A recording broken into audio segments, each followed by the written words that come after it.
अंग्रेजी के ये सभी प्रीपोजिशंस जो अंग्रेजी बोलने में बहुत ज्यादा प्रयोग किया जाता है, तो आज की इस वीडियो में इन सभी शब्दों का प्रयोग सीखेंगे।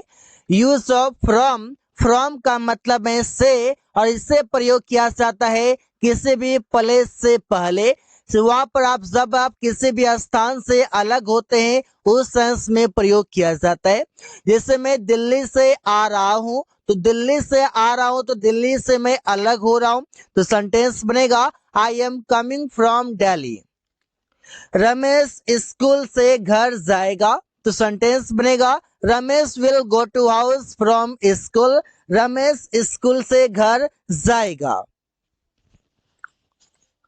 फ्रॉम, फ्रॉम का मतलब है किसी समय से, ये दूसरा यूज है।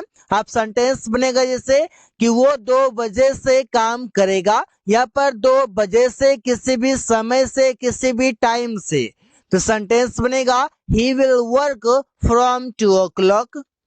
प्रिया कल से कोचिंग जाएगी। Priya will go to coaching from tomorrow. From tomorrow का मतलब है कल से।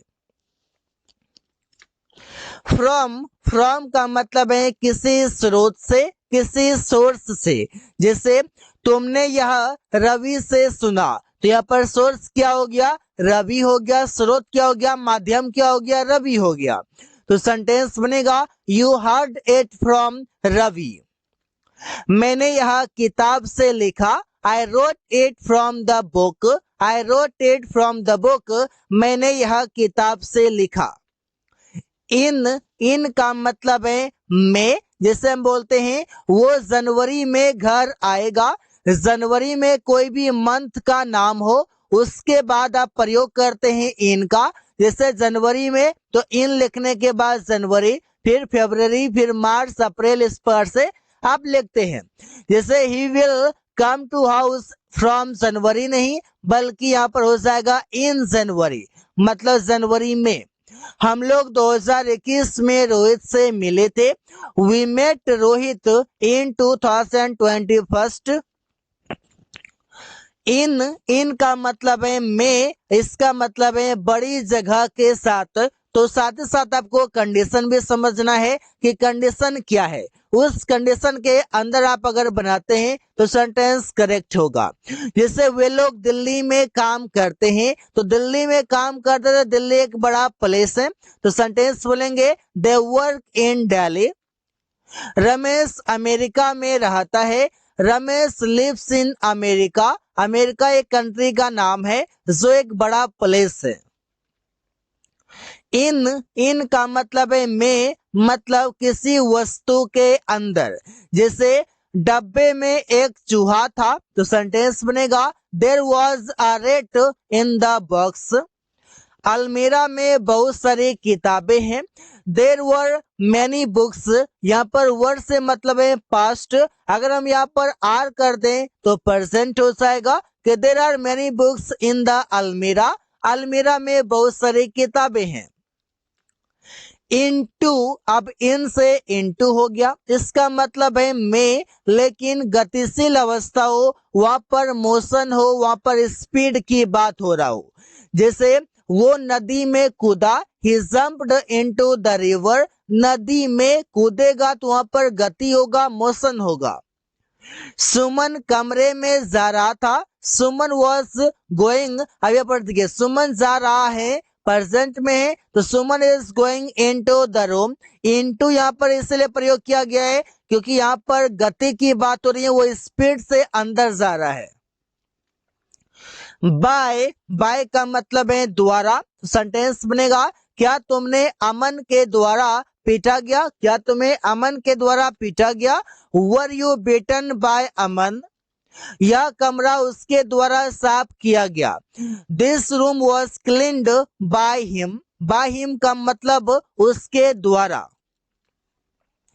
बाय का मतलब है से। आप सेंटेंस बनेगा जैसे मैं बाइक से जा रहा हूं, I am going by bike. यहाँ पर किसी भी वाहन से, तो वहां पर से के लिए प्रयोग करेंगे बाय को। बेझिझक आप इसे प्रयोग कर सकते हैं। तुम लोग कार से जाओगे, you will go by car. You will go by car, तुम लोग कार से जाओगे। बाय बाय का मतलब है तक, जैसे हम बोलते हैं वे लोग सुबह तक आ जाएंगे, तो सेंटेंस बनेगा they will go by morning. यहाँ पर देखिए जाएंगे, वे लोग सुबह तक जाएंगे, they will go by morning. यहाँ पर बाय का मतलब है तक, सुबह तक, किसी भी टाइम के साथ हम इसे प्रयोग करते हैं। मेरा भाई 2 बजे तक काम पूरा कर देगा। My brother will complete the work by 2 o'clock। By 2 o'clock मतलब 2 बजे तक। बाय बाय का मतलब है बगल में, जैसे तुम्हारा दोस्त मेरे बगल में खड़ा था, तो सेंटेंस बनेगा your friend was standing by me. By me मतलब मेरे बगल में, वो हमेशा मेरे बगल में बैठती है। सी always seats bye me. By me मतलब हो जाएगा मेरे बगल में। तो ऐसे ही सेंटेंसेस हम कई सारे बना सकते हैं बाय की मदद से। एट एट का मतलब है समय के साथ हम प्रयोग करते हैं, और एट का मतलब में भी होता है, एट का मतलब पर भी होता है। जैसे मैं 4 बजे उठता हूँ, समय के साथ प्रयोग करेंगे I get up at 4 o'clock। वो 2 बजे खाना खाता है, he eats the food at 2 o'clock। At 2 o'clock मतलब 2 बजे या 2 बजे तक, ऐसे बोल सकते हैं। 2 बजे आप बोलेंगे तो बेहतर होगा, यहाँ पर तक उक नहीं लगाएंगे। एट एट का मतलब है में या पर बोल सकते हैं। वो बस स्टैंड पर खड़ा था, ही was at the bus stand. यहाँ पर देखिए वो बस स्टैंड पर था, अगर खड़ा था यहाँ पर स्टैंडिंग भी प्रयोग करना होगा, और सिर्फ बस स्टैंड पर था तो प्रयोग करेंगे he was at the bus stand. तुम लोग होटल में हो, you are in a hotel, या फिर you are at a hotel. कोई भी स्मॉल प्लेस बताने के लिए आप एट का प्रयोग करते हैं, लेकिन वो एग्जैक्ट प्लेस हो, वो निश्चित प्लेस हो, तभी हम प्रयोग करते हैं। एट एट का मतलब है मूल्य बताने के लिए, कीमत बताने के लिए। जैसे केला 30 रुपये दर्जन बेचा जा रहा है, bananas are being sold at 30 rupees dozen.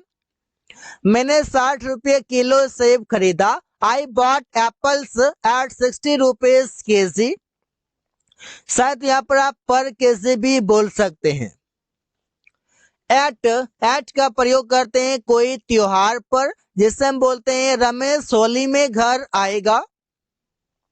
Ramesh will come to house at Holi. ये एक है, होली एक त्योहार है, एक व्रत है जो हिंदू धर्म में माना जाता है। क्या तुम लोग दिवाली में आ रहे हो, are you coming at Diwali. ये दिवाली भी हिंदू धर्म का एक पर्व है, जो कि हिंदू धर्म के लोग इसे सेलिब्रेट करते हैं। एट का प्रयोग करते हैं रात में या दोपहर में, इसके लिए हम प्रयोग करते हैं। जैसे सेंटेंस बनेगा वो दोपहर में सो रहा था, तो he was sleeping at noon. At noon means दोपहर में। मैं रात में रवि के साथ था, I was with Ravi at night. At night means रात में। ऑन मीन्स है पर के लिए हो जाएगा ऑन। जैसे मैंने टेबल पर किताब रखा, I kept the book on the table. Table पर कई सारी किताबें हैं, there are many books on the table. There are many books on the table. Table पर कई सारी किताबें हैं, यहाँ पर के लिए प्रयोग किया जा रहा है ऑन। और जब पर की बातें तभी होगा ऑन के लिए जब जब कोई चीज एक दूसरे से सट रहा हो, मतलब टच कर रहा हो। ऑन का प्रयोग करते हैं दिन और दिनांक बताने के लिए, मतलब डे और डेट बताने के लिए। जैसे मैं सोमवार को वहां गया, तो सेंटेंस बनेगा I went there on Monday. मेरा भाई 10 दिसंबर या 10 सितंबर 2022 को उससे मिला। My brother met him on 10th September 2022। सितंबर मतलब सितंबर। विद का मतलब है से, जिसे हम बोलते हैं मैंने चाकू से केक काटा, I cut the cake with the knife. Ravi ने पेपर पर कलम से लिखा, Ravi wrote on the paper with the pen. जब आप किसी भी चीजों को औजार के रूप में या हथियार के रूप में यूज करते हैं तो से के लिए विद का प्रयोग करते हैं। विद का मतलब है के साथ। जैसे मैं आपके साथ हूं, आई एम विद यू। वो रमेश के साथ बाजार जा रहे हैं, he is going to market with Ramesh. With Ramesh मतलब रमेश के साथ। So guys, thanks for watching, that's all for today.